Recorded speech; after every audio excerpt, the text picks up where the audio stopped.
Sir एक मित्र का प्रश्न है जिन्होंने अभी-अभी 10वीं का एग्ज़ाम पास किया है। वो कहते हैं मैंने अभी 10th का एग्ज़ाम पास किया है, आगे की पढ़ाई करने के लिए पहली बार घर से बाहर जा रहा हूँ। मुझे कुछ भी नहीं पता मेरे जीवन में क्या होने वाला है। मुझे नहीं पता मैं अपने परिवार की उम्मीद पर खरा उतर पाऊँगा या नहीं। मैं चाहता हूँ कि यह जो जीवन मुझे मिला है, उसको मैं बेहतर और सार्थक उपयोग में लगा सकूँ। आप कुछ इस पर मार्गदर्शन करें। साधु। बड़ा महत्वपूर्ण प्रश्न है।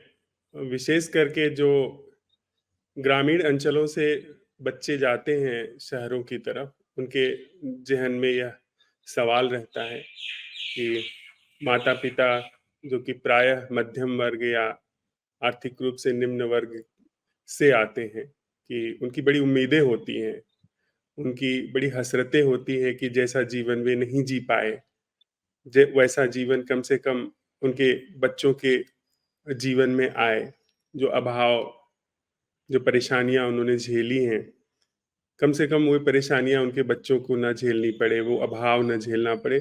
तो इस तरह से कुछ पालन पोषण होता है बच्चों का कि वो उनके अंदर एक बहुत ही भारी बोझ सा निर्मित हो जाता है जीवन को लेकर के कि अ, जो माता पिता की उम्मीदें हैं उस पर वे खरे उतरे। तो मैं पहली बात ये कहना चाहूंगा कि जीवन और जीवन के लिए सुविधा, ये दो बातें हैं। इन दोनों में खूब अच्छी तरीके से फर्क समझ लें। दुर्घटना क्या होती है कि जब हम बहुत अल्पवयस्क होते हैं, तभी से हमारे अंदर, जिनके ऊपर हम निर्भर होते हैं, जो हमें प्रेम करते हैं, जो हमें दुलार करते हैं, उनके सानिध्य में रहते हुए उनकी कुछ चीजें, कुछ भ्रम हमारे जीवन में आ जाते हैं। वह क्या है कि जीवन को लेकर के जो सुविधाएं या सुविधाओं का अभाव उन्होंने झेला है, उसको वे जीवन से जोड़ने लगते हैं। तो उनकी जो संस्कारग्रस्तता है, माता पिता की, भाई बंधु की, इष्ट मित्र की, गांव की, पास पड़ोस की, वह हमारे अंदर आने लगती है, क्योंकि हम अभी उतने परिपक्व नहीं होते हैं और हम भी उन्हीं जैसा देखने लगते हैं।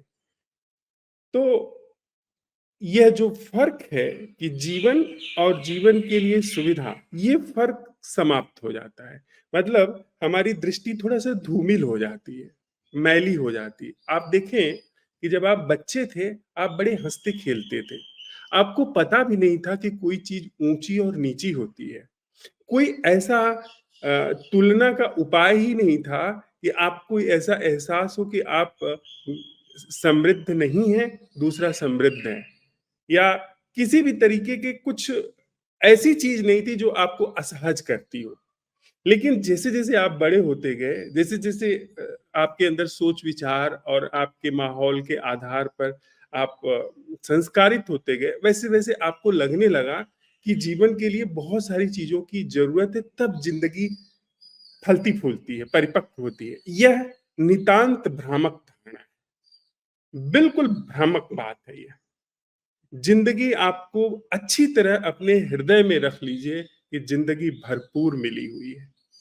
उतनी ही मिली हुई है जिंदगी जितनी किसी सम्राट को मिली हुई है, प्रधानमंत्री को मिली हुई है, राष्ट्रपति को जितना जीने का अवसर मिला है, ठीक उतना ही आपको भी मिला है। खूब अच्छी तरह से यह अपने अंदर गहरे हृदय में उतार लीजिए कि जीवन का अवसर कभी भी भेदभाव नहीं करता है। सारे भेदभाव राजनीतिक हैं, सारे भेदभाव थोड़ा सा सतही तौर पर सोचने पर आते हैं। तो अपने अपनी जो संभावना है खिलने की, आनंदित होकर के इस धरती पर जीने की, खुशी खुशी यहाँ पर सभी संबंधों में आचरण और व्यवहार करने की, वह सबको समान मिली हुई है। हाँ, यह बात अलग है कि अगर आप ठीक से पढ़ाई करते हैं, आप ठीक से मेहनत करते हैं, जो आपको विषय दिया गया है उस पर ठीक से काम करते हैं, तो आपके जीवन में थोड़ी सुविधा हो जाए। लेकिन सुविधा जीवन नहीं है, ये खूब अच्छी तरह समझ लीजिए। हमें संस्कारित किया गया है, हमें भ्रमित किया गया है गलत तरीके की शिक्षा के कारण कि जितनी ज्यादा सुविधा हो जाएगी उतना ही ज्यादा जीवन ऊंचा होता है। जीवन ऊंचा नहीं होता। जीवन जो है वो वो अनंत रूप से विराट है और सबके अंदर व्याप्त है। तो आप खूब समझ लीजिए इस बात को कि जीवन आपको भरपूर मिला हुआ है, उसको बस आपको जीने की जरूरत है। वृक्षों से, नदी से, चांद तारों से, जीव जंतुओं से, मित्रों के साथ जो आप हंसी खुशी जी सकते हैं, बिल्कुल बालवत जी सकते हैं, वही बालवत जीवन और विराट होता चला जाता है। बालवत जो निर्दोषिता है वही मुखरित होती हुई, वही खिलती हुई जीवन में इतनी विराट हो जाती है जिसका कोई आरा पार नहीं रहता है। हाँ, सुविधा के लिए आपको इस दुनिया में जो यहाँ की व्यवस्था है, जो यहाँ के मानदंड हैं, उसके अनुरूप कार्य करना पड़ेगा। तो जरूर आप जाएं। अगर बाहर निकल रहे हैं, अपने माता पिता से मिलें, उन्हें समझाएं, उनके साथ बैठें, अपने साथ पहले बैठें, खूब जांचें कि वास्तव में क्या जीवन ऊंचा होता है या नीचा होता है। कभी कोई मित्र मिल जाए जो तथाकथित रूप से ऊंची नीची बात कर रहे हैं कि भाई आईएएस हो जाएंगे तो क्या बात है, क्या रुतबा हो जाएगा। मौका मिले तो उनके पास में बैठिए। आप पाएंगे कि उस भ्रम में कि उनको जो पद मिला है, जो प्रतिष्ठा मिली है, जो धन मिला है, उसकी उसकी जो भ्रामकता है उसमें वे कुचले जा रहे हैं। वही अगर उनके भीतर जागरूकता होती तो शायद वह सुविधा का भी उपयोग कर पाते। पर एक छद्म जीवन उनके अंदर निर्मित हो गया है जिसको वो बनाए रखने के लिए सतत संघर्षशील हैं।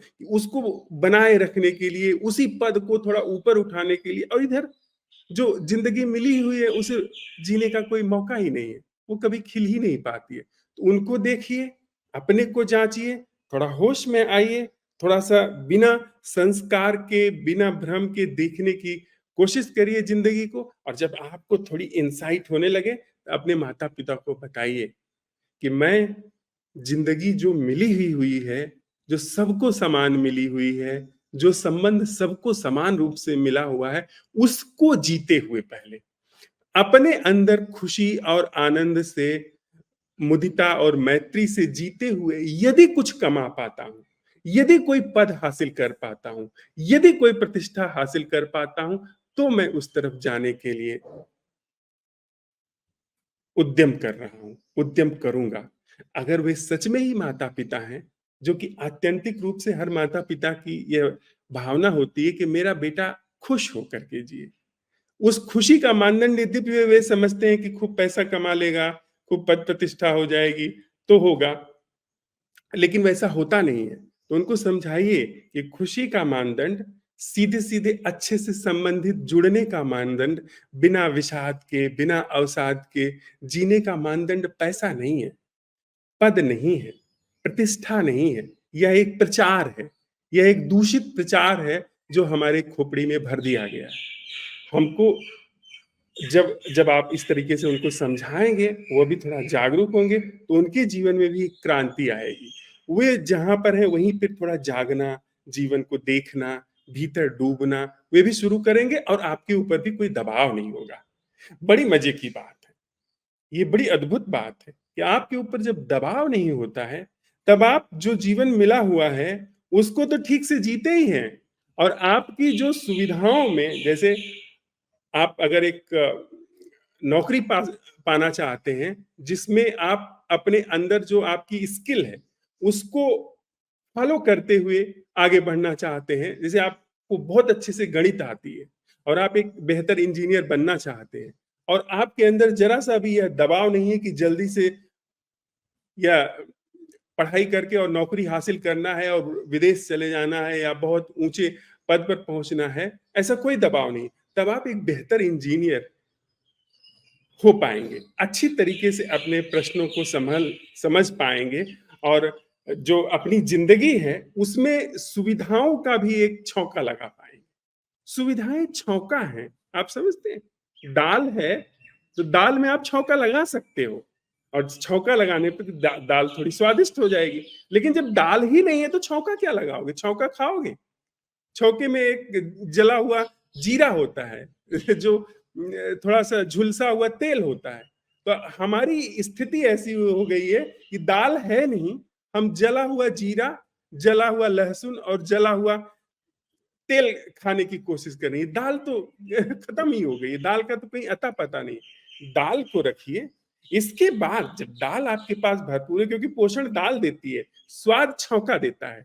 दाल आपके पास होगी तो छौंका अगर नहीं लगता है तो भी आपके अंदर पोषण चलता रहेगा। हाँ, जरूरत मिल आपके पास सामर्थ्य है तो फिर आप छौंका भी लगा ले। वह है सम्यक जीवन। तो आप जब बाहर जा रहे हैं, अपने को खूब समझिए, खूब अच्छी तरह देखिए कि जीवन भरपूर उपलब्ध है। आप युवा हो, आप वयस्क हो, आप वृद्ध हो, आप छोटे हो, बड़े हो, कुछ भी हो, जीवन समान तल पर उपलब्ध है। बस जरा भीतर होश में डुबकी लगाने की जरूरत है। फिर जब जीवन भरपूर मिला हुआ है तो फिर आप छौका भी लगा सकते हैं, और माता पिता आपके आपको आनंदित देख करके प्रसन्न होंगे। उनका भी भ्रम टूटेगा कि पैसे से, पद से, प्रतिष्ठा से खुशी नहीं आती है। खुशी भीतर से जन्म लेती है। खुशी अपनी तरफ देखने से जन्म लेती है, अपने भीतर डूबने, अपने अंदर झांकने से जन्म लेती है। तो इस तरीके से आप आगे जा सकते हैं।